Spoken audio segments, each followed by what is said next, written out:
Olá, boa noite. Boa noite. Mensagem de esperança. Vaticano divulga projeto para levar conteúdo do Papa Francisco ao espaço. Em gesto solidário, o Santo Padre envia alimentos e remédios a países afetados por terremoto. Após atentado, especialistas alertam para prevenção contra bullying nas escolas. Na capital paulista. Diretores espirituais de todo o país se reúnem para a formação integral de sacerdotes. E em Brasília, Confederação Nacional de Municípios reúne gestores para debater melhorias. Na segunda reportagem sobre a fome. ações da igreja amenizam impactos do problema social. E réplicas da Paixão de Cristo mantêm viva a história de Jesus. Esta é a TV de Inspiração Católica, Canção Nova. Está no ar o Canção Nova Notícias, a serviço da vida e da esperança.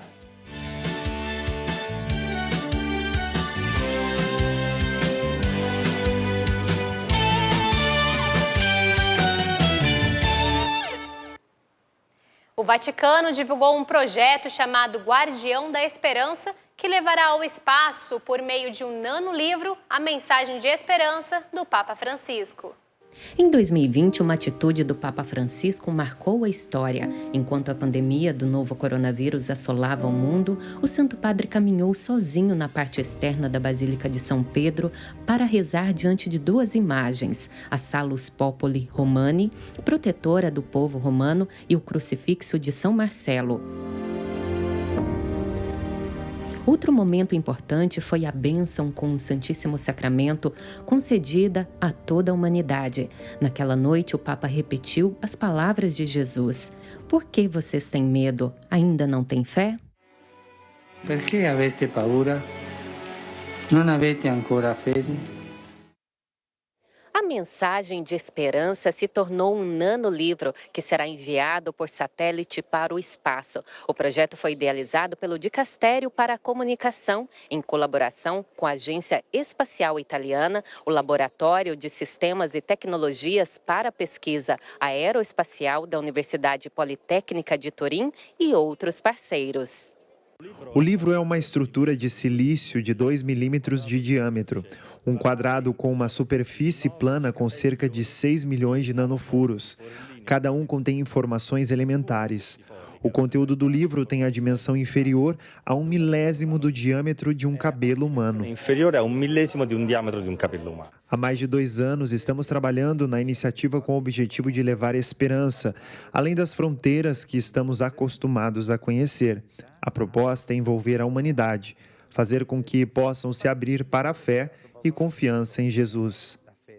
Imagens impressas e falas do Papa foram preparadas por meio de nanotecnologia. A pequena estrutura tem a grande missão de fazer com que as palavras de esperança do Pontífice sejam transmitidas ao mundo por um sinal de rádio que poderá ser detectado. A tecnologia faz parte da vida cotidiana. Então, por que também não utilizar o serviço de tudo que há de espiritual dentro de nós? No setor espacial, nós somos habituados a não ver limites ao olhar para a Terra, a partir de sua órbita. Quem sabe, talvez, um olhar do céu ajude a entender que a Terra é única e pertence a todos. Nosso papel, sobretudo, é testemunhar que a Igreja não é contra a ciência. Pelo contrário, a Igreja favorece a ciência participando ativamente de seu processo. A missão Guardião da Esperança está prevista para ser concluída no dia 10 de junho, com o lançamento para o espaço. Antes disso, o Papa vai abençoar o satélite e o nanolivro. Um novo gesto de proximidade do Papa Francisco para com a Turquia e a Síria, afetados pelo terremoto de fevereiro que tirou mais de 50 mil vidas.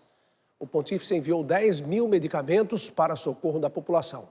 Além dos remédios, alimentos enlatados, camisas térmicas, fraldas e outros materiais resistentes ao tempo e ao frio foram encaminhados. Tanto para a Turquia quanto para a Síria, devastada também pela guerra, com 15 milhões de pessoas em dificuldade, Francisco enviou ajuda econômica por meio da Nunciatura Apostólica, que direciona o uso dos materiais a favor da população. A Igreja Católica é a maior instituição de caridade do mundo. Aqui no Brasil, começou hoje e vai até quinta-feira a Marcha em Defesa dos Municípios. Vamos chamar Ronaldo da Silva, que traz as informações. Boa noite, Ronaldo. Para você também, para todos aqueles que estão com você aí no estúdio e para aqueles que agora nos acompanham de tantas partes, muito boa noite. Olha, o encontro anual reúne gestores municipais, estaduais e federais para debater as demandas e dificuldades enfrentadas pelos prefeitos. A principal reivindicação é a necessidade de uma melhor distribuição de recursos. O encontro também serve como feira de exposições e trocas de experiências entre os prefeitos de cidades de todo o Brasil.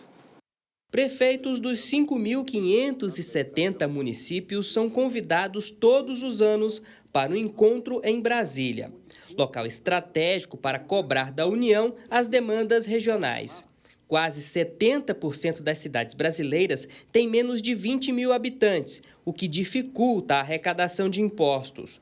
O presidente da Associação de Municípios de Sergipe disse que o evento é uma oportunidade para debater as dificuldades dos municípios. A gente está aqui hoje na Marcha dos Prefeitos fazendo essa interlocução, né, com os ministérios, com os deputados, com os senadores, com a política nacional, de modo que a gente leve as discussões das dificuldades que os municípios têm. O vice-presidente destacou que a reforma tributária pode ajudar no desenvolvimento do país e na melhoria da distribuição de recursos para estados e municípios. Eu acho que há uma conscientização de que o modelo tributário nosso, ele é caótico, então ele leva a uma judicialização altíssima, ele tem um custo muito elevado para pagar imposto, tal é a complexidade tributária. A marcha também é uma oportunidade para a troca de experiências e apresentações de soluções tecnológicas para os municípios. Neste estande, por exemplo, uma ferramenta pode auxiliar na gestão municipal e, inclusive, ajudar na elevação de receitas para as prefeituras. É uma plataforma que visa melhorar e qualificar a tomada de decisão dos gestores, além de proporcionar melhorias de arrecadação de IPTU, ISS, ITBI, entre outras. A marcha conta com painéis sobre obras paradas, consórcios públicos, desenvolvimento regional, habitação e cultura. A gente encontra mais um pouco do conhecimento, através do Banco do Brasil, tem também na área da educação, da saúde, do turismo, e a gente vem aqui cada vez mais em busca, né? Através do conhecimento, vem tirando as dúvidas. Você já ouviu falar em investimentos de pirâmides e promessas de alta rentabilidade e sem risco com criptomoedas? A nova moda causou perdas que chegam a 40 bilhões de reais nos últimos 5 anos. E cerca de 4 milhões de brasileiros já tiveram prejuízos. Nessa reportagem de Aline Campelo e Sani Alves, você vai entender os benefícios, mas também os perigos para quem decide investir em moedas digitais. Acompanhe. Imóveis, carros, barras de ouro. Esses são exemplos de ativos chamados reais, dos quais a Comissão de Valores Mobiliários, uma autarquia ligada ao Ministério da Economia do Brasil e ao Banco Central, autoriza instituições financeiras a realizarem vendas a interessados em investimentos. Em 2009, a criptomoeda surgiu para facilitar as negociações pela internet. A criptomoeda é um investimento que não tem lastro, né? Então, uma determinada pessoa cria uma moeda, coloca no mercado um determinado limite e começa a ser transacionada, comprada e vendida. Então, a demanda é que determina o preço. Então, quanto mais demandado é o ativo, maior vai ser o seu valor. Com holofotes sobre os ativos digitais, em meio à falta de conjunto de normas e práticas para negociação, como as do mercado financeiro convencional, somadas ao poder estratosférico de negociação da criptomoeda, milhares de pessoas foram vítimas de golpes no Brasil, todas atraídas por promessas de alta rentabilidade. Levantamentos do setor mostram que nos últimos 5 anos, pelo menos 23 empresas foram acusadas de atuar como pirâmides financeiras. O trabalho que supostamente envolvia investimentos em criptoativos causou prejuízos de mais de 40 bilhões de reais. E o número estimado de vítimas é de 4 milhões. É a famosa pirâmide financeira, né? Então, as pessoas que entram no início acabam, de alguma forma, ganhando, mas também não sacam dinheiro e acabam perdendo, ou seja, é realmente um golpe. Então, as pessoas devem ficar atentas, com muita promessa, não existe milagre, né? O dinheiro seu foi muito duro para ganhar, então para perder não é também assim, né? Então as pessoas têm que procurar exatamente verificar onde estão colocando o seu dinheiro, quem é essa pessoa que está intermediando, porque existem muitos aproveitadores e aplicando golpe hoje em dia em nome de vários investimentos que muitas vezes nem existem. O Copom, Comitê de Política Monetária do Banco Central, fez um aceno ao Ministério da Fazenda, que discutiu na última semana os impactos do cenário fiscal sobre a inflação. De acordo com a ata divulgada pelo Copom nesta terça-feira, a proposta do novo arcabouço fiscal, abre aspas, sólida e crível, fecha aspas, pode contribuir sim com a queda da inflação no país. O arcabouço fiscal está sendo estruturado pelo governo federal. A ideia é limitar os gastos públicos e, caso o texto seja aprovado no Congresso, o documento substituirá o teto de gastos. Amanhã a gente volta com mais notícias aqui da capital federal. Desejo a você uma ótima noite e volto com vocês aí no estúdio. Boa noite, Ronaldo. Até amanhã. Bom descanso. A Comissão de Constituição e Justiça e de Cidadania da Câmara dos Deputados recebeu hoje o ministro da Justiça e Segurança Pública, Flávio Dino. Ele falou dos atos de 8 de janeiro em Brasília e esclareceu a visita que fez ao Complexo da Maré, no Rio, em 13 de março. A repórter Camila Castro está ao vivo no Congresso Nacional e conta pra gente como foi a audiência. Boa noite, Camila.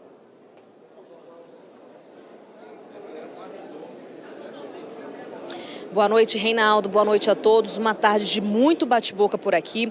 O ministro da Justiça, Flávio Dino, chegou à CCJ às 2 da tarde para explicar quais ações a pasta, comandada por ele, adotou para evitar os ataques no dia 8 de janeiro deste ano. Entre outros temas, ele estava acompanhado pelo diretor-geral da Polícia Federal, Andrei Rodrigues. Ele é o primeiro integrante do primeiro escalão do governo a prestar contas ao Congresso nessa legislatura. O depoimento de Dino foi interrompido por um desentendimento entre parlamentares da direita e membros da base do governo, logo na primeira rodada de perguntas feitas a ele sobre a sua visita ao Complexo da Maré este mês. A ida do ministro à favela foi alvo de muitas críticas da oposição. O ministro disse ser esdrúxulo criminar não só a sua visita, mas as pessoas que moram na região e reconheceu que algumas pessoas têm medo de visitar favelas, mas ele não tem. Falou ainda que irá aceitar próximos convites para visitar favelas e bairros populares pelo país. Em outro momento, o ministro da Justiça foi interrompido ao comentar sobre acusações contra o PT e citar a ocasião da quebra de microfone no plenário da Câmara pelo parlamentar André Fernandes. Flávio Dino também foi questionado sobre as mudanças que vem acontecendo e planejamento das normas para o uso de armas de fogo por civis. O ministro afirmou que alguns colecionadores esportivos e caçadores também vendem armas para o crime organizado. Segundo o ministro, a ação de recadastramento dos CACs resultou em mais armas recadastradas do que cadastradas. Por fim, a sessão foi encerrada às 18h30 por causa de uma nova confusão. Flávio Dino se colocou à disposição para retornar em uma outra data, já que muitos parlamentares não conseguiram fazer perguntas por causa aí desse tanto de bate-boca. Eu volto com vocês. Boa noite. Boa noite para você, Camila. Muito obrigado. Bom descanso. Olha, de Brasília a gente vai para São Paulo porque a Organização dos Seminários e Institutos do Brasil realiza o Encontro Nacional para Diretores Espirituais no Mosteiro de Itaici, no interior paulista. O evento começou ontem e vai até quinta-feira. Por isso, nós vamos saber mais desse assunto com Elane Gomes. Boa noite, Elane. Olá, boa noite para vocês e uma excelente noite para você que nos acompanha. O Encontro Nacional para Diretores Espirituais acontece anualmente, no contexto do ano vocacional vivido pela Igreja no Brasil. Neste ano de 2023, a iniciativa busca não apenas despertar vocações, mas também cuidar de cada uma delas. Padre Alexandre é diretor espiritual do Seminário São João Batista, em Viamão, no Rio Grande do Sul. Considera que a participação no encontro vai aprofundar o papel da espiritualidade em sua formação. É fundamental a gente poder rever, reestudar, revisitar esse tema da espiritualidade para a gente mesmo viver e assim com a nossa vida, com o nosso testemunho, auxiliar na missão de orientar os nossos seminaristas. A dimensão da espiritualidade está no centro do encontro nacional, que começou ontem e vai até quinta-feira no Mosteiro Itaici, em Indaiatuba, região metropolitana de Campinas, interior de São Paulo. O evento é promovido pela Organização dos Seminários e Institutos do Brasil. 120 padres participam do evento. Este encontro ocorre no contexto do 3º ano vocacional celebrado pela Igreja e que vai até novembro. É uma oportunidade para aprofundar o papel da espiritualidade na formação e no crescimento integral de cada pessoa. Porque não basta somente fazer uma campanha ou uma propaganda vocacional, é preciso acompanhá-las. E um dos meios que nós temos para acompanhar de modo especial aqueles que se preparam para serem futuros presbíteros, dentro dos seminários, é a direção espiritual, talvez uma das mais fundamentais diante das outras dimensões que nós temos de formação para os presbíteros. E por que ela é tão importante? Porque ela é a nossa base, né? Claro que ela caminha junto com a condição também de trabalharmos a nossa humanidade, porque a máxima diz que a graça supõe natureza. E se nós falamos de vocação como graça e missão, para essa missão, para esse serviço, além de contar com a graça, precisa ter um humano bem preparado. O atentado de ontem em uma escola estadual de São Paulo, que deixou uma vítima e 3 feridos, foi praticado por um jovem de 13 anos que teria sofrido bullying. A grave situação chama a atenção para esse tema tão relevante no processo de educação de crianças e adolescentes. A lei brasileira revela que bullying é todo ato de violência física ou psicológica intencional, repetitivo e sem motivação evidente, que acontece quando um indivíduo ou um grupo agride uma ou mais pessoas, a fim de causar dor e angústia à vítima. O bullying, geralmente, ele acontece de uma pessoa mais forte fisicamente, ou então mentalmente, né, para o mais fraco. Se não for tratado e essa criança, né, ou adolescente desenvolver um quadro depressivo, a gente vê até mesmo casos de suicídio por causa do bullying. E o bullying é cada vez mais comum, principalmente dentro do ambiente escolar. Só no Brasil, a estimativa, segundo dados do IBGE, é de que 23% dos alunos foram vítimas deste tipo de ato em 2019. Nós temos o bullying verbal, físico, material, psicológico, moral e o cyberbullying. Como na maioria das vezes ele é velado e ocorre longe do monitoramento dos responsáveis naquele momento, fica difícil de detectar se a criança não denunciar. Uma vez que a criança ou adolescente relata ter sofrido bullying ou a violência é identificada, as medidas devem ser imediatas. Procurar anotar as informações, obter o maior número possível de informações sobre aquele problema, né? Quem foi, onde foi, como foi, quantas vezes ocorreu. Obteve essas informações, procure imediatamente a escola, para que vocês alinhem uma estratégia preventiva. De acordo com o especialista, a escola não deve ser a culpada pelo bullying, mas sim aliada para que, junto com os pais, a situação possa ser resolvida. É importante também acompanhar o caso após a denúncia. Por exemplo, 2 dias depois, você pode perguntar: filho, como está aquela questão lá com aquele coleguinha? Ah, pai, diminuiu. Diminuiu? Que bom que diminuiu. Vou procurar a escola novamente porque diminuir não é suficiente, é preciso que o problema pare. A conscientização sobre este tipo de prática, dentro e fora do ambiente escolar, também é fundamental.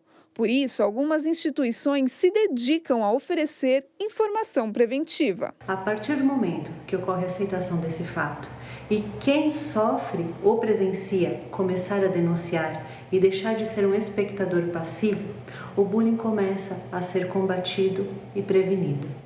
A partir de 1º de abril, os preços dos medicamentos devem ter alta em todo o país. O limite do reajuste é estabelecido pelo governo anualmente e pode ser repassado pelas farmácias de uma vez ou ao longo do ano. A farmácia onde Brenda trabalha já se preparou para o aumento dos remédios. O estabelecimento adotou uma estratégia para não perder os clientes. A farmácia ela aumenta o estoque, né, de medicamentos para poder atender o cliente e já vem fazendo um trabalho tanto no balcão como nas redes sociais de avisar o cliente sobre esse aumento. E faz a promoção para eles adquirirem mais caixas do medicamento do uso contínuo, principalmente. De acordo com o Sindicato da Indústria de Produtos Farmacêuticos, em 10 anos o preço dos medicamentos subiu 76,79% no país, abaixo da inflação acumulada de 90,24%. O ideal é você procurar a farmácia onde você já tem um relacionamento, ter como referência pelo menos mais 3, 4 farmácias e comparar de fato o preço. O cálculo inclui diferentes fatores, porém a indústria aponta que a alta seja ditada pela inflação do período, que foi de 5,6%, percentual menor que o registrado no início do ano passado. E para os consumidores, vale reforçar o direito de pesquisa, já que a competição entre os estabelecimentos pode trazer benefícios. Então, hoje essa competitividade sadia é bom para o consumidor final e bom também para o mercado, porque tendo bastante entrante no mercado, automaticamente o consumidor ele é beneficiado. É nesse momento que o cuidado com os pacientes faz a diferença. Eu acho que é o atendimento humanizado, é a atenção que você dá, é o preparo que você faz com esse paciente, com esse cliente, no balcão da farmácia, que vai fazer ele voltar aqui, independente do valor. E a gente muda de assunto para falar de meio ambiente, porque após um longo período de estiagem e queimadas no Pantanal, as chuvas frequentes transformaram a paisagem e reabilitaram a vida na região.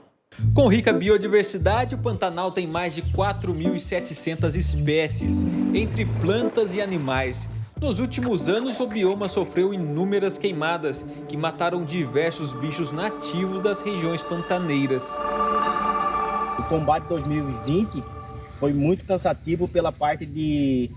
A maioria das áreas que a gente combateu não tinha caminho, não tinha entrada, era rústico a maioria dos lugares. E para a gente deslocar com embarcação, tinha que ter helicóptero. Eu acho que nessas partes foram as partes que mais a gente sofreu no combate. Danos incalculáveis e perda de biodiversidade que jamais nós saberemos dimensionar. Então foi um momento triste da história, onde a seca associada ao fogo provocou cicatrizes que certamente deixaram marcas e que estamos atentos para que não se repita. Conhecido como o Reino das Águas, o Pantanal está presente nos estados de Mato Grosso e Mato Grosso do Sul e se estende pela Bolívia e pelo Paraguai. Com elevado volume de chuvas entre os meses de novembro e abril, o nível dos rios aumenta nas regiões pantaneiras e assim a vida em um dos biomas mais ricos do planeta dá sentido ao seu nome, de maior planície alagada do mundo. A gente que é pantaneiro está muito alegre com o clima que está, que é vida, chuva é vida.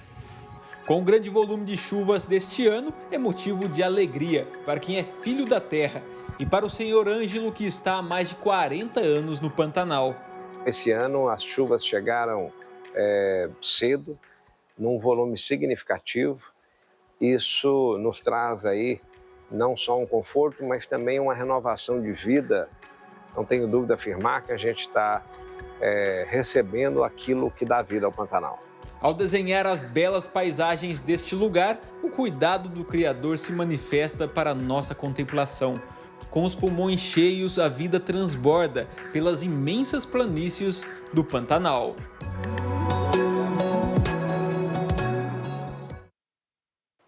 Vamos agora à previsão do tempo, porque nesta quarta-feira a chuva aumenta na região sul e vai haver uma queda nas temperaturas. A combinação de uma área de baixa pressão atmosférica, mais a circulação de ventos e a frente fria nas proximidades do norte da Argentina e do Paraguai alteram o tempo no Rio Grande do Sul e em Santa Catarina. Chove forte e as temperaturas caem um pouco, mínima de 20, máxima de 31 graus em Porto Alegre.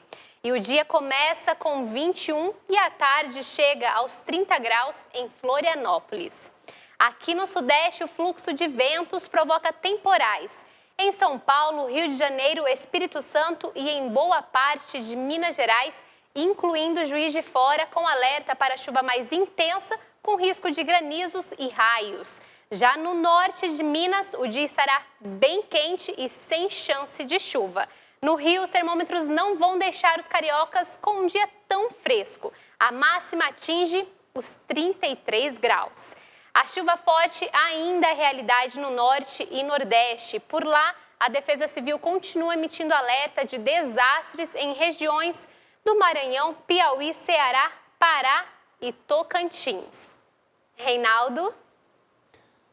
Pois é, 2 tamanduás mirins resgatadas na Bahia ganharam casa nova no zoológico de Belo Horizonte. As tamanduás vieram em um voo que faz parte de um programa de transporte solidário de animais. Ambas perderam as mães vítimas de atropelamentos que acontecem diariamente nas rodovias do país. Elas chegaram recém-nascidas ao Centro de Triagem de Animais do INEMA de Salvador, onde ficaram por 6 meses sob cuidados. Quando esse filhote chega até a gente tem que ensinar coisas básicas, como se alimentar. Então, muitos recebem papinha na boca, e aí depois a gente tem que ensinar eles a comer alimentos que eles encontrariam na natureza, aprender a voar, quando são aves, muitos ainda não sabem voar. Em caso de mamíferos, a gente precisa ensinar algumas coisas de instinto para esses animais. Então, assim, todo aquele papel que ele faria na natureza com os pais, ele tem que fazer com a gente. Aqui no Zoológico de Belo Horizonte, as 2 fêmeas vão passar por um período de quarentena. A mudança de lar é para favorecer a reprodução da espécie, já que a unidade abriga 2 machos de tamanduá mirim. Eles chegam, eles são encaminhados para a quarentena, que é o momento, né, junto da sessão de veterinário, os profissionais acompanham se esse animal está bem, se ele vai se adaptar bem aqui, fazem exames, né, clínicos de rotina. E a partir daí, quando ele é liberado, sim, né, a gente encaminha para o recinto que já está pronto, né, adaptado, pronto, ambientado para receber os animais. São fêmeas muito novas, mas com certeza a ideia é o pareamento. Né? É importante para esses animais terem o resgate desse comportamento, e eles, além de tudo, eles têm uma bagagem genética muito importante. A escolha da fome como tema da campanha da fraternidade deste ano mostra a preocupação da Igreja Católica para este problema. Paróquias, fraternidades e obras sociais agem para ajudar os mais necessitados. E a Diocese de São José dos Campos, no interior de São Paulo, é um dos exemplos dessas ações. Amar o próximo como a si mesmo, mandamento que planifica a empatia de Jesus para com a humanidade. Pensar no outro e em suas necessidades é, portanto, exercitar a solidariedade. Palavra que, segundo o Papa Francisco, é o caminho para sair da crise. Da una crisi si esce o migliori o peggiori. Dobbiamo non scegliere. Pois bem, a Paróquia Espírito Santo da Diocese de São José dos Campos, interior de São Paulo, escolheu este caminho solidário. Na pandemia, uma meta ousada: impedir que a realidade da fome afetasse famílias locais. No período que as igrejas começaram a se fechar, as paróquias todas fechadas, imagina uma paróquia grande como essa fechada. Então foi na palavra de Deus que nós encontramos caminhos, força e também é uma iluminação para poder ajudar as pessoas que mais precisavam. Então a igreja passou a ser, como diz o Papa Francisco, o hospital para essas pessoas. Amor e carinho com o próximo, iniciativa que atende centenas de pessoas. O tema da campanha da fraternidade deste ano torna a Pé Sem Fome ainda mais válida. Compromisso com a caridade e reforça também a atenção para com a palavra de Deus, que diz: dai-lhes vós mesmos de comer. Em 3 anos foram mais de 18 mil entregas por toda a cidade. Ao todo, 370 toneladas de alimentos foram arrecadados. A meta é alcançar 400 toneladas. Nossa equipe acompanhou uma das entregas de cesta básica em uma residência do Jardim Satélite, zona sul de São José dos Campos. A contemplada foi Dona Luzia, que daqui a alguns meses completará 70 anos. Um presente para quem muito lutou e continua lutando para sobreviver. Fico muito, sabe assim, quando você fica alegre, que você teve ajuda, Deus ajuda a gente, né? Então essa cesta aí veio em boa hora para mim. E eu creio muito em Deus.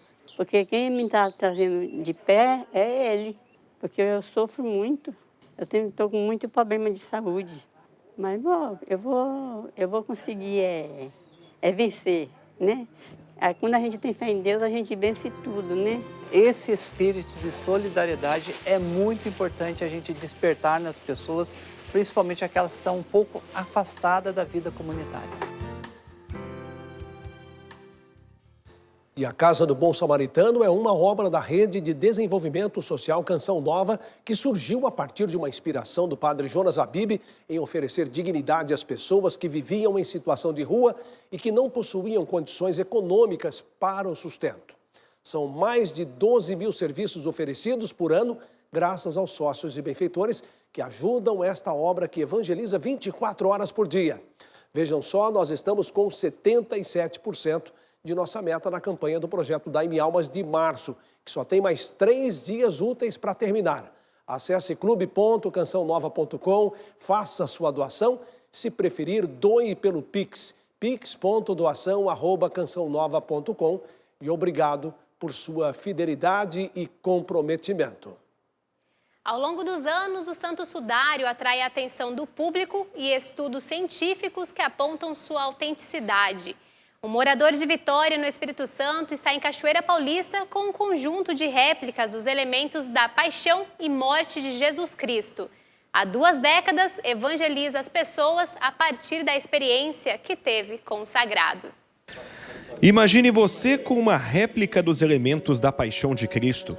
Esta é a realidade do senhor Alberto, que há mais de 20 anos vive uma imersão quando o assunto é o Santo Sudário. Meu filho, você não percebeu ainda que eu preciso de você para evangelizar? Né? Eu queria que você falasse da paixão, morte e ressurreição de Cristo, da minha paixão, através da imagem do Santo Sudário. Nas orações, Deus falava com Alberto. Ele falou assim, ué, você não é engenheiro? Você não dá palestras? Você não é professor? Você não dá aula? Então você pode fazer. No acervo de Alberto há os pregos das mãos e dos pés, coroa de espinhos, os chicotes do flagelo de Cristo, a lança que transpassou o lado de Jesus, sem contar a placa Jesus Nazareno, o rei dos judeus, em aramaico, latim e grego, e a face desfigurada do Salvador. Muitas foram as palestras realizadas, centenas de pessoas impactadas. Ao ver cada peça, cada réplica, a gente vai tentando imaginar o que Cristo passou ali, né? E aí vai trazendo para a nossa realidade. Nossa, eu não merecia que Jesus passasse por isso, para me salvar. Foi pela Canção Nova que o senhor Alberto ouviu falar pela primeira vez do Santo Sudário. A partir de então, houve o interesse na sindonologia, área científica responsável por estudar esta grande relíquia cristã. Estava almoçando, lendo. Tomando café, lendo. Estava trabalhando no intervalo, lendo. Chegava à noite, tirava um tempinho, lendo. Só lendo. Agora, o que me levou a isso? Ele. Evangelizar é preciso, mesmo em meio às dores expostas, onde sabemos que o final da história é o amor da vitória. E essa paixão que a gente tem que ter por Jesus, e o respeito por Maria, não podemos esquecer, é muito importante para a nossa vida. Tá? Orai e vigiai. Em tudo dai graças.